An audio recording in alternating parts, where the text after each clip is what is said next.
So hello students. So last lecture में हमने पढ़ा था कि क्वाड्रेटिक इक्वेशंस को ग्राफ कैसे डालते हैं, क्वाड्रेटिक इक्वेशंस के रूट कैसे निकालते हैं। ठीक है।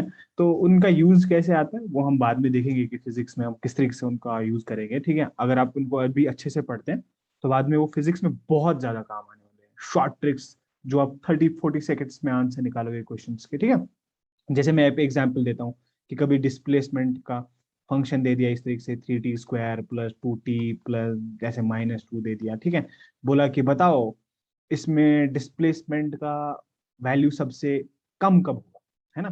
तो मतलब अगर आप इसको ऐसे जो आपने मेथड सीखा होगा पहले डिफरेंशिएट डिफरेंशिएट करने की, तो उसको बहुत टाइम लगता है। ठीक है, जब आप उसका ग्राफ डालोगे सीधे देखोगे इसका मिनिमम पॉइंट कहाँ पे है, मिनिमम वर्टेक्स के कोऑर्डिनेट्स निकालोगे, है ना, तो पूरा आपके पास आंसर आ जाएगा। ठीक है, तो वो आपको अच्छे से आना चाहिए। ठीक है, नाउ हम अलग चीज इस टॉपिक में पढ़ेंगे। ठीक है, आज हम टॉपिक पढ़ेंगे समथिंग कॉल्ड, जिसको हम बोलते हैं फैक्टोरियल।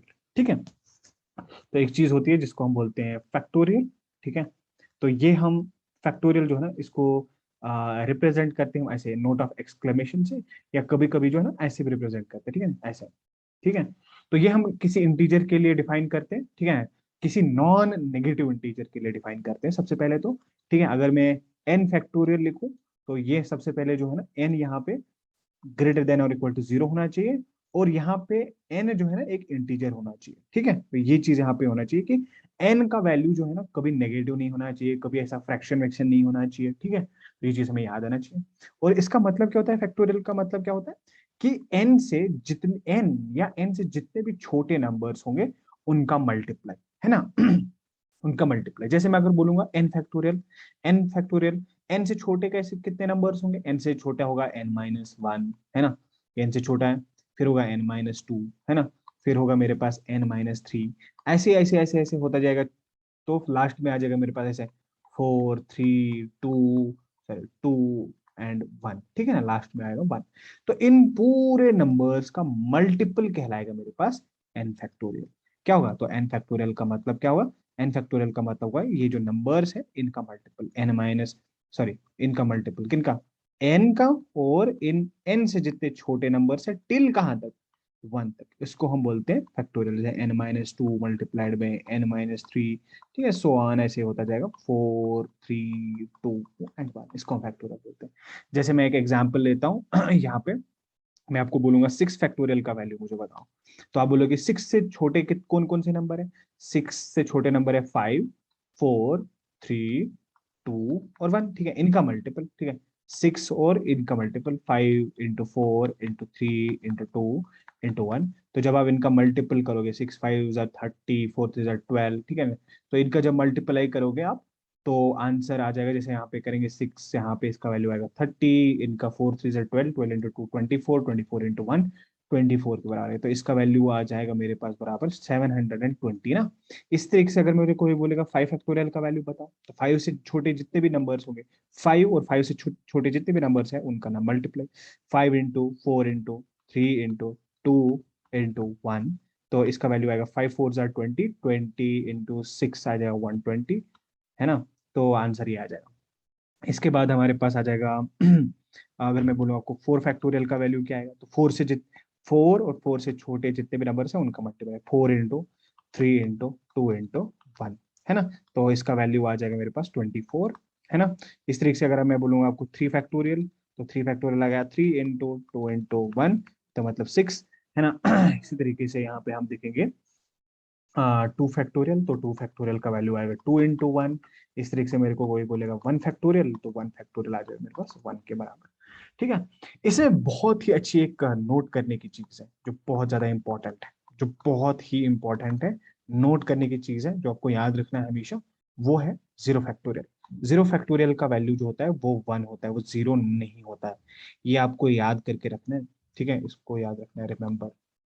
ठीक है, इसको याद रखना है कि 0 फैक्टोरियल का वैल्यू 0 नहीं होता है, उसका वैल्यू 1 होता है। ठीक है, बाकी फैक्टोरियल कैसे निकालते हैं ये समझ में आना चाहिए। ठीक है, बहुत ही इजी है, आई थिंक सबको समझ में आना चाहिए। ठीक है, तो इसके बाद हम क्या पढ़ेंगे, ये फैक्टोरियल का यूज कहाँ पे हम करेंगे, इसका यूज ऐसे फिजिक्स में कुछ ज्यादा नहीं है बट आना चाहिए। बट इसको हम यूज करेंगे आगे जाकर, ठीक है। जैसे हमें एक और चीजें हम पढ़ेंगे जिसको हम बोलते हैं परमिटेशन एंड कॉम्बिनेशन, ठीक है। ये भी बहुत ही इंटरेस्टिंग टॉपिक है जिसको हम बोलते हैं परमिटेशन एंड कॉम्बिनेशन, ठीक है। क्या होता है परमिटेशन और कॉम्बिनेशन, क्या, किस किस बला का नाम है, किस जानवर का नाम है? कुछ नहीं होता। परमिटेशन और कॉम्बिनेशन दोनों का मतलब होता है अरेंज करना, ठीक है। अरेंज करना चीजों को अरेंज करना, है ना। अगर मैं आपको कुछ चीजें दूंगा, ठीक है ना, ये मैंने दे दिया कुछ ऐसे स्क्वायर करके दे दिया, ऐसे ट्रायंगल फिर स्क्वायर फिर रेक्टेंगल, फिर आपको ऐसे दे दिया कोई हेक्सागन दे दिया, ठीक है। ऐसे मैंने नंबर्स दे दिया आपको, ऐसे फिगर्स दे दिए, मैंने बोला इनको करो सर्टेन वे में अरेंज करो, जिसके जितने साइड्स होंगे उसको उस हिसाब से आप अरेंज करो, ठीक है। तो ठीक है, तो आप इनको अरेंज करो, ठीक है। इसी तरीके से परमिटेशन और कॉम्बिनेशन का भी मतलब वही होता है। अब डिफरेंस क्या होता है? परमिटेशन में जो होता है, परमिटेशन में ऑर्डर मैटर करता है ना। परमिटेशन में ऑर्डर मैटर करता है, ऑर्डर मैटर्स, है ना, ऑर्डर मैटर करता है। और कॉम्बिनेशन में जो होता है ऑर्डर मैटर नहीं करता, है ना। Order order doesn't matter, doesn't matter, ठीक है। ऑर्डर मैटर नहीं करता। कैसे, क्या, ये क्या बोल दे हम, कोई बात नहीं, समझाता हूँ क्या क्या होता है, ठीक है। जैसे मैं आपको बोलूंगा तीन अल्फाबेट में देता हूँ आपको, ए बी और सी। मैं बोलूंगा इनको अरेंज करो आप, ठीक है।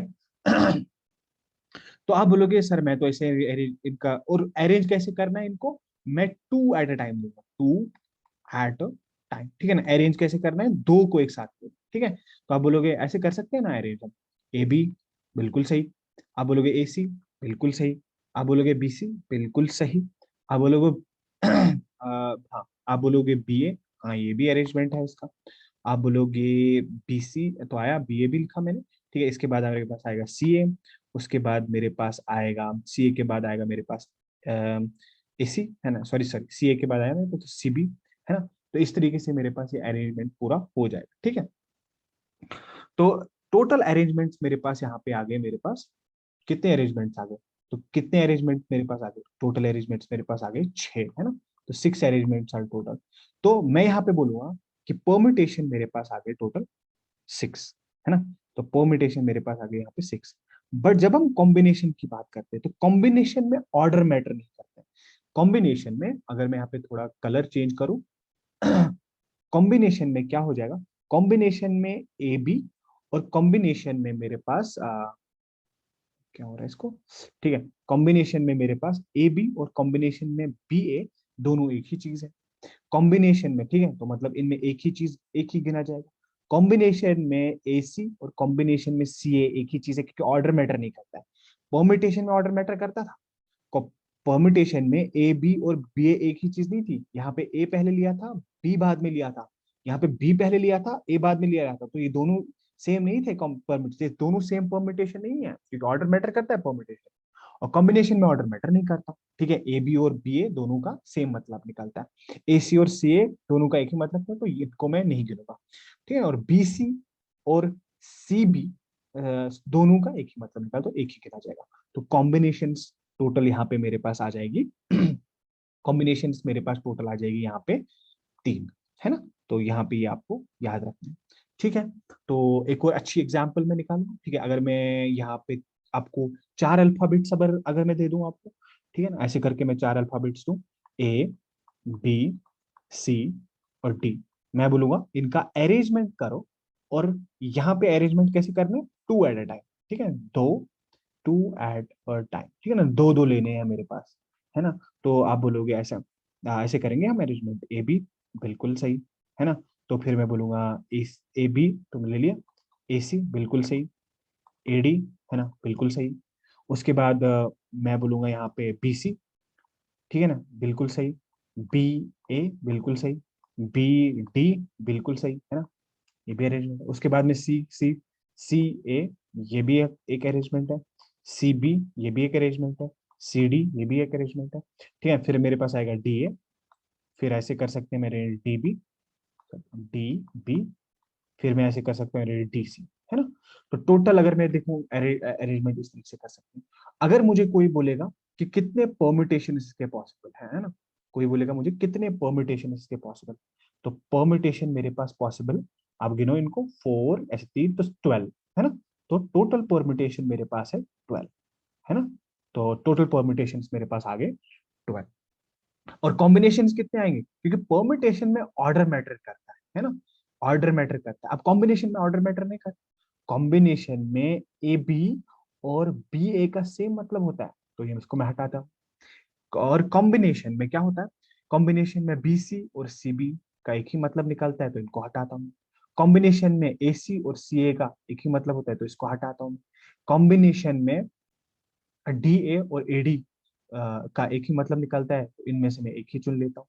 कॉम्बिनेशन में बी डी और डी बी का दोनों का एक ही मतलब होता है, तो ये मैं हटाता हूँ क्योंकि ऑर्डर मैटर नहीं करता है। डी सी और सी डी का एक ही मतलब होता है, तो इनका भी मेरे पास ऑर्डर मैटर नहीं करता है। तो आप जब देखोगे तो कॉम्बिनेशन में हमारे पास खाली बच गए कितने, 1 2 3 4 5 और 6, कॉम्बिनेशन मेरे पास जस्ट आ गए 6, है ना। तो यहाँ पे मेरे पास अब पता चला परम्यूटेशन और कॉम्बिनेशन में क्या फर्क पड़ता है, क्या फर्क होती है, ठीक है। बट हमेशा अब ऐसे हम मैन्युअली गिनने लगते हैं। अगर मैं आपको बहुत सारे दे दूंगा, अगर मैं आपको 10 अल्फाबेट दे दूंगा और फिर बोलूंगा दो दो का अरेंजमेंट इनको करो, दो एट अ टाइम दे दो, तो आप निकालोगे, तो ये पॉसिबल नहीं है। इसलिए हमारे पास एक फॉर्मूला होती है, ठीक है। तो परम्यूटेशन का फॉर्मूला होता है, सबसे पहले मैं आपको परम्यूटेशन का फॉर्मूला बताता हूँ। तो परम्यूटेशन का फॉर्मूला होता है मेरे पास, तो ऐसे लिखता हूँ, पी, अगर मेरे पास टोटल एन ऑब्जेक्ट्स थे, ठीक है, एन ऑब्जेक्ट्स थे और r at a set time ले लिया मैंने, तो उनका फॉर्मूला होता है n factorial divided by N minus are factorial, है ना। तो यहाँ पे कॉम्बिनेशन का फॉर्मूला क्या बन जाएगा, ठीक है। तो बहुत ठीक है ना, इतना इंपॉर्टेंट नहीं है। अगर आप मेडिकल वाले एग्जाम के लिए प्रिपेयर कर रहे हो तो this is not too much important, ठीक है। और कॉम्बिनेशन का इंपॉर्टेंट है, ठीक है, कॉम्बिनेशन का आपको याद रखना पड़ेगा, ठीक है, कॉम्बिनेशन, है ना।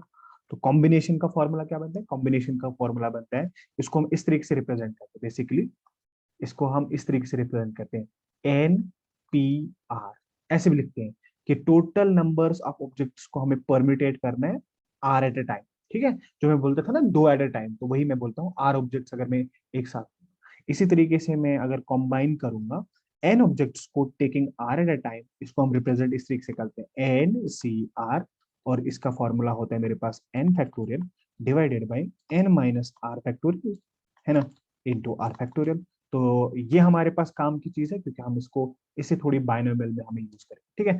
तो अगर आप इसे इसी से ये वाली फॉर्मूला भी यूज करोगे ना पिछले वाले क्वेश्चन में, ठीक है, चलो हम कर ही देते हैं। पिछले वाले क्वेश्चन में ये वाले क्वेश्चन में हम यूज ही करते हैं, ठीक है। जैसे अगर मुझे बोलना इस वाले क्वेश्चन में अगर मुझे कोई बोलेगा कि परम्यूटेशंस बताओ कितने थे, तो मैं ऐसे लिखूंगा इसमें कि इसमें बताओ परम्यूटेशन कैसे थे। तो परम्यूटेशन ऑब्जेक्ट्स कितने थे, ऑब्जेक्ट्स मेरे पास 4 थे, कितने लिया मैंने एट अ टाइम, 2 लिया मैंने एट अ टाइम, तो इसको मैं ऐसे लिखूंगा 4p2, तो 4p2 का फॉर्मूला आता है मेरे पास 4 factorial divided by 4 minus 2 factorial. तो आंसर आ जाएगा मेरे पास 4 फैक्टोरियल का वैल्यू क्या आता है, 4 इंटू 3 इंटू 2 इंटू 1, ठीक है। नीचे आएगा 4 माइनस 2, तो आएगा 2 फैक्टोरियल, 2 फैक्टोरियल को हम लिखेंगे 2 इंटू 1, 2 इंटू 1, ये 2 इंटू 1 जो है ना कैंसिल हो जाएगा, 4 इंटू 3 आएगा मेरे पास 12, तो यहाँ पे देखो परम्यूटेशंस का वैल्यू आ गया 12।